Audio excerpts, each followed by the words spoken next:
en est arrivé donc en 2021.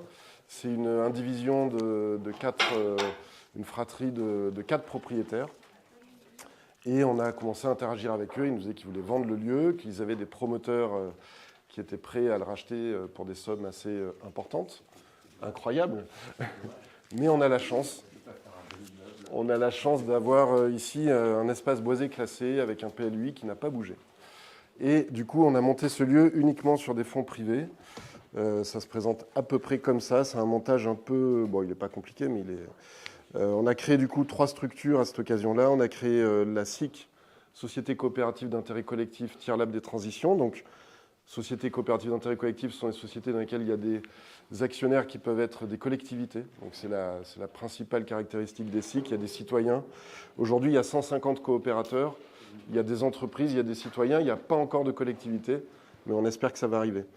On a créé la société civile immobilière IMO 15 et on a créé, alors on en a créé encore une en plus, L&M, qui permet d'être majoritaire vis-à-vis du fonds de co-investissement de l'ANRU, donc qui est un des investisseurs. C'est un projet de 3,7 millions d'euros à peu près pour rénover tous les bâtiments, pour les remettre en ordre de marche, puisque ici c'était une grange qui n'était pas du tout... et on l'a fait de façon développement durable. On a la chance ici d'avoir des résidents à la SIC Tiers Lab des transitions. Mais juste pour finir sur le montage, donc on a en actionnaire de IMO 15 le fonds de co-investissement de l'ANRU, la SIC Tiers Lab des transitions. Donc quand les coopérateurs sont venus prendre des parts en tant que citoyens, c'est 100 € la part. En tant qu'entreprise, c'est 5 000 € la part. Ils ont investi, ils ont contribué aussi au montage de l'opération immobilière. Il y a le LICA et puis il y a la foncière Belleville qui est une foncière... ESUS, entreprise solidaire d'utilité sociale. Le LICA, c'est une SCOP, c'est une société coopérative et participative. Et donc, on a emprunté de l'argent à 2 acteurs financiers qui sont la CEPAC et la Banque Postale. Et on a en soutien, donc c'est de financeurs, la Banque des Territoires, France Active et le réseau Urscope. Voilà, entre les coopérateurs, citoyens, entreprises, soutiens financiers, etc., on a réussi à racheter ce lieu et à faire des travaux pour un montant qui est largement du million d'euros. Et donc, on a fait l'inauguration le 17 novembre dernier et on est vraiment opérationnel depuis début janvier. On a pas mal de choses qui sont en train de se régler pour professionnaliser encore l'accueil des grands groupes, des collectivités, des institutions. Mais on a beaucoup de gens. On a à peu près 6000 personnes qui sont venues sur le lieu depuis début janvier. À la fois des citoyens, des gens qui viennent se former, ce dont je parlais, l'intelligence collective ou l'intelligence artificielle, on a tous les mois, plusieurs fois par mois, des formations qui sont dédiées à ce public-là. Et je voulais vous partager 3 projets emblématiques du moment. On est en train de travailler notamment avec les collectivités et avec des acteurs, entreprises et autres sur un revenu de transition écologique. Donc c'est vraiment quelque chose de très expérimental, mais c'est pour aider des personnes qui souhaitent réorienter leur parcours professionnel. Et à ce titre-là, on a 2 filières qu'on est en train de structurer avec des acteurs sur lesquels on est en train de monter un partenariat PTCE, alors je ne sais plus quel est le terme, mais avec des acteurs locaux pour avoir des filières qui permettent non seulement de se former, mais ensuite de créer une entreprise. Donc sur le bâtiment durable, ici vous verrez, si pour certains, si vous avez envie qu'on fasse la visite, ce n'est que du bâtiment durable. Il y a une fenêtre de vérité, j'ai appris ce mot-là à l'occasion des travaux. Si tu veux l'ouvrir, on voit derrière la structure, pas celle-là, mais l'autre, terre-paille, et devant donc l'enduit qui est un enduit de terre crue. Et il se trouve que la terre qui est utilisée pour l'enduit, c'est la terre qui nous a permis d'excaver. On a réutilisé la terre qui a été utilisée pour l'excavation et consolider les fondations de la Bastide, qui est une Bastide du XVIIe siècle. Donc bâtiment durable, on a ici un acteur qui s'appelle Anatomie d'Architecture, qui est spécialiste de ça. C'est eux qui ont fait toute la rénovation. 2 autres projets, le marché des producteurs.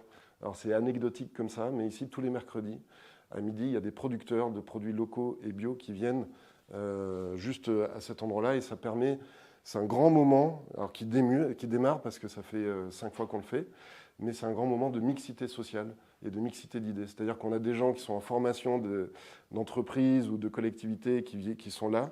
Il y a les résidents qui sont là, il y a à peu près 60 personnes qui travaillent ici. Et puis il y a les habitants du quartier qui viennent là. Et tout ce beau monde se croise avec mixité sociale, mixité d'idées, dans un moment aujourd'hui on a besoin de réapprendre à vivre ensemble, plus que jamais, je pense.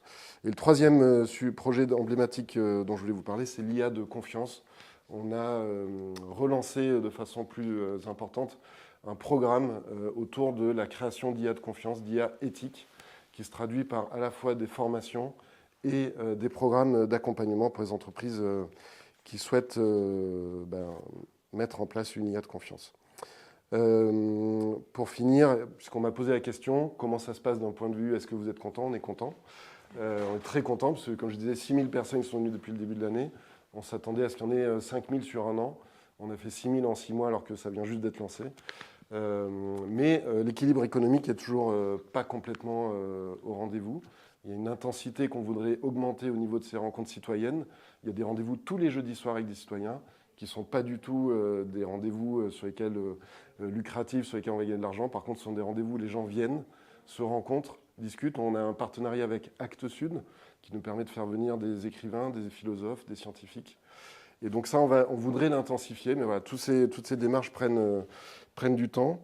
Et donc on va relancer, ce n'est pas encore le cas, mais je vous le dis en avant-première, on va relancer un appel à coopérateurs, à la fois à destination d'entreprises, de citoyens. On est en train de travailler sur les entreprises, dans quelle mesure il peut y avoir un bénéfice fort au-delà de la contribution à cette démarche qui est une démarche d'intérêt général, un bénéfice fort à venir, notamment en lien avec quelque chose qu'on a monté, qui sont des démonstrateurs d'innovation low-tech et high-tech. Moi, je viens du monde de la high-tech, mais on a des acteurs ici qui sont plutôt sur la low-tech. On est ici dans ce qu'on appelle le Fab Lab. On est outillé avec des imprimantes 3D, imprimantes CNC.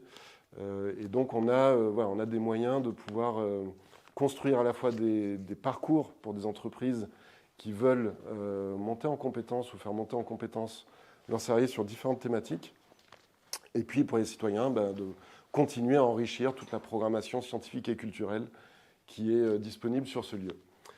Voilà, c'est à peu près ce dont je voulais vous parler. Je pourrais vous parler de plein d'autres choses, mais déjà, merci beaucoup de m'avoir écouté, de m'avoir offert ce temps. Merci. Et oui, ravi de vous recevoir, et puis on vous reçoive à nouveau plus tard avec plaisir. Bravo.